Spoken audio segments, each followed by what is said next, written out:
Хөтөлбөртөө үзэгч танд маш их баярлалаа. Австралийн өргөн биржид бүртгэлтэй Xanadu Mines компани харамгтай ордод амжилттай өргөмжлөлийг хийж өндөр эрдэсжилт байх магадaltaй бүсүүдийг тогтоосон гэдэг бол өмнө нь мэдээлж байсан. За тэгвэл энэ талаар болоод компанийн үйл ажиллагаа Монголд хөрөнгө оруулалтын орчин таврын зах зээлийн төлөв зэрэг өргөн хүрээнд ярилцахаар студид Xanadu Mines-ийн тэргуун бөгөөд гүйцэтгэх захирал ноён Stewart хүрэлцэн ирсэн байна. Welcome to our studio and thanks for coming. Good morning and thank you for having us. So, first of all, we know that your company owns Mongolia's largest undeveloped copper gold deposit near the OT project. So, what are the latest updates? I remember that last month you mentioned the result of first diamond drill hole are very excited. So, what's it?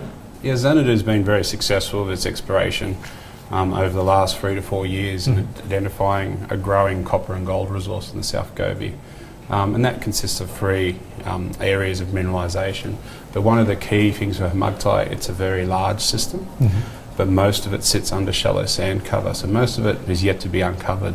So where we're having success and working over the winter period is really getting under the cover and finding those next shallow systems that will provide the resources for that initial open pittable resource that we're looking for. We're looking for a deposit that'll be able to support a 10 million tonne per annum operation, 1% copper, open pittable in the short term.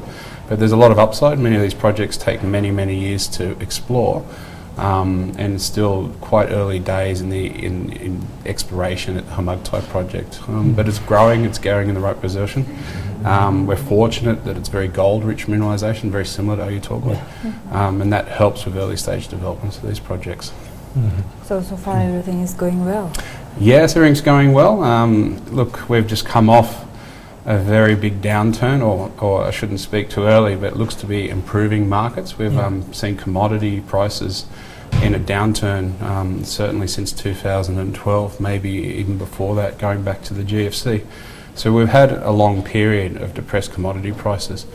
Exploration subsequently often gets underfunded. Many of the larger companies are focused on their operating projects, and they really aren't supporting the exploration. So this is the opportunity we look for as junior explorers. We look to get into an area, and Mongolia, in my opinion, is one of the last real frontiers for exploration globally for copper. It's vastly underexplored, vastly mineralised. And the potential to find giant deposits is there, as we've seen with Oyu Tolgoi. So the opportunity to get into Mongolia when a lot of the bigger companies are distracted and or flirting with bankruptcy has been the downturn that Xanadu took the opportunity to do. We've been able to be funded with good exploration, but really delivering on what we promised to a lot of shareholders. So we're coming in, we're seeing copper prices rising. And getting into the right area we want to see, targeting that sort of $3, $3.50 copper where we think they'll be in the next 12 to 18 months. And it's really having those exploration discoveries or being in that process as we start to see commodity prices increase. So how about the company's financial situation right now? We're in a very good position. Our last quarterly reported over $8 million of exploration funds available for this year. We've also reported that we're going to deploy over $4.5 million in direct drilling costs this year into both our projects in the South Gobi. So we're very active on the ground at the moment. We have 3 drill rigs active at Hamugtai, and we've drilled all through the winter months. And we anticipate that keeping up. So we're quite well funded, in a very good position, a good resource, growing, and a very good project. So it's exciting times with the copper price also increasing. And we're also seeing a lot of interest in this space at the moment. What happens in downturns is often a lot of the exploration isn't done. So now we're seeing that, the anticipation is 2017 exploration costs will come back to where they were in 2012. But more importantly, that often means that there's a lot of major companies now looking for big deposits. And we're seeing a very active M&A space globally at the moment. And we suspect that will also come back into the market, which will also drive, more interest in exploration. Because the reality is, when you come out of a big downturn like we have, the discoveries aren't there. And if you look globally, the copper discoveries really haven't been made in the last 10 years, but we know that there's deficits coming, whether they're next year, the year after or following. It doesn't really matter, because the good thing about copper is that they're often high capex projects to build. They're hard to find, and the life cycle of these things takes a long time. So when we come out of these cycles, those exploration discoveries just aren't there globally. So that's why we're seeing an interest in exploration again now. What about the risks? The risks, there's always risks in exploration. It's a high reward industry, but it's high risk too. And exploration comes after many years. Often people only see the results, with that one drill hole or that resource being delivered, but they forget to look that there's often a decade or so of work on the ground before that. So of course there's risks, it's about how a company mitigates those risks, whether having a portfolio of projects. But the reality is that you mitigate that risk by having a very good technical team on the ground that can make the right decisions, and that's what we have at Xanadu, and that's one of the things we pride ourselves on. So how optimistic are you in terms of investors' appetite, maybe? Look, Xanadu is in a very privileged position at the moment. We've been funded quite well the last 2 to 3 years. We've got a growing market cap, and that's really supported by our ongoing exploration results. The value of what we do is really driven in the drill bit, where you see the drilling results, and that's where people value us. So if we continue to produce the results, and the project continues to go where we want to see it go, the funding, I think, will be there. And it's an interesting situation. Often globally, you look at projects and funding. When you have a good project or you have a good development project, often people line up to give you money, and that's where you want to be. It's the project that drives the funding, and it ultimately comes down to your results. It's the key there. Well, I remember the last year, mining and exploration companies have reduced their costs. This year, the companies will be focusing on the things they can control, like efficiency, also costs. So what's your expectation about the company's activity maybe this year? Well, I think it's true. Everyone had to, coming off the boom that was driven by the China demand in the 2000s, it's true that everyone's had to have a good look at their operations. But that's one of the benefits of working in Mongolia. We see we're working in the South Gobi region. We have a very good team of national geologists. We're using a national drilling company. We're not dealing with high altitudes or high mountains or rainforests. We're not having to build roads into remote areas. We don't have high rainfall. We don't have many of these problems that a lot of explorers have globally, particularly if you look in the high Andes in South America. There's a lot of issues of having to work, or you look in the tropical rainforests of Southeast Asia. It's very tough work where you require helicopters. In Mongolia, we think we're one of the lowest cost explorers because we're working in Mongolia, and that's important because you get more bang for your buck. It might be that next drill hole that gets you that discovery. So more money in the ground will get you closer to the success that you want to have. And let's move to Mongolia. So what would you say about the government policy on mining and mining regulations? Especially the government is kind of interested in issuing new exploring licenses. The government has to be interested in it because it's an important revenue for Mongolia. So it's really one of the critical things that the government has to be interested in.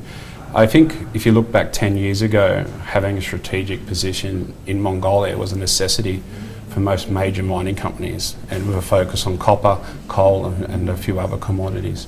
And you can question, not a lot has changed. Certainly the prospectivity hasn't changed in the South Gobi or in the north. The resources are still hidden in the ground waiting to be found, and the access is still there. You can get licenses. But investor sentiment really, took a downturn in Mongolia, and I think you can look at that being one of the main issues of that being the unrelenting fight between the government of Mongolia and Rio Tinto. But now today it looks like there's been good resolution in that. Phase 2 is happening, it's fully funded. Many of the world's bigger and well represented, respected institutions have funded that phase 2. So I think when I look at some of the major risks of Mongolia, it was really around everyone watching Rio Tinto and the development of Oyu Tolgoi. And now it looks to be in quite a good position.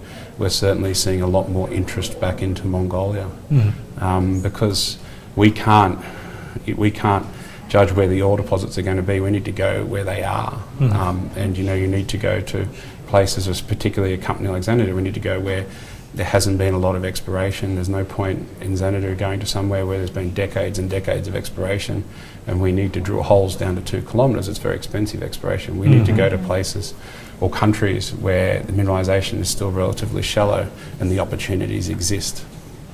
So is Mongolia a good place to start the branding project, starting from the exploration stage? I think when you look globally at exploration and you look at mining companies, they want to see several things. They want to see that you can get on the ground and you can explore. You have tenure of that licence, exploration licence. If you find something on that licence, you have the first right to mine it, and there's the ability to build a mine. Now, if you look at Mongolia broadly, despite some of the ups and downs and some of the growing pains, it ticks a lot of those boxes. I mean, if you take a discovery of Oyu Tolgoi a little over 12, 15 years ago, but today you have a very good mine and one of the biggest in the world, and what in the next few years will be the biggest underground mine in the world. Mongolia ticks a few of those boxes. Despite some ups and downs, it's actually happened, and I can talk about many places in the world where it's not happening. It's actually happening here. Yeah. So all we need as an exploration company is proof that if we find something, we can own it. We have the ability to mine it, and if we do decide, we can build it. And that's the key. Those are the key things we look for in this industry. And there's proof of concept. Yeah.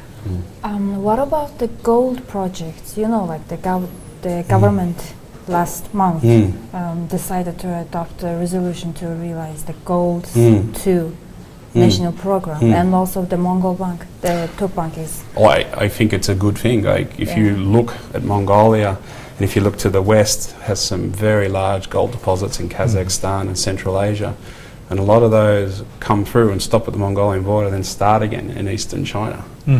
That's not a geology. That's just the exploration that hasn't been done for gold in Mongolia, and I think there's an enormous opportunity for gold, and there's many different areas where you get gold in Mongolia. It's a very large alluvial producer already, so often those alluvial deposits come from hard rock deposits. So the opportunities in Mongolia are very good for gold, and certainly Xanadu, we focuses on copper and gold, but we're also evaluating some opportunities for gold that exist on our licenses too. So it's a good opportunity, because often where you get copper and where you get these big porphyry copper systems, you often get gold in the shoulders or in the shadows of these systems. So, yeah. Well, it's really nice to talk to you, and thanks for coming. No, thank you for having me. Thank you so much. За бидэнтэй Xanadu Mines-ийн тэргуун бөгөөд гүйцэтгэх захирал Andrew Stewart байж хайгуулын салбар болоод компани үйл ажиллагаатай холбоотой өөрийн байр суурийг илэрхийллээ.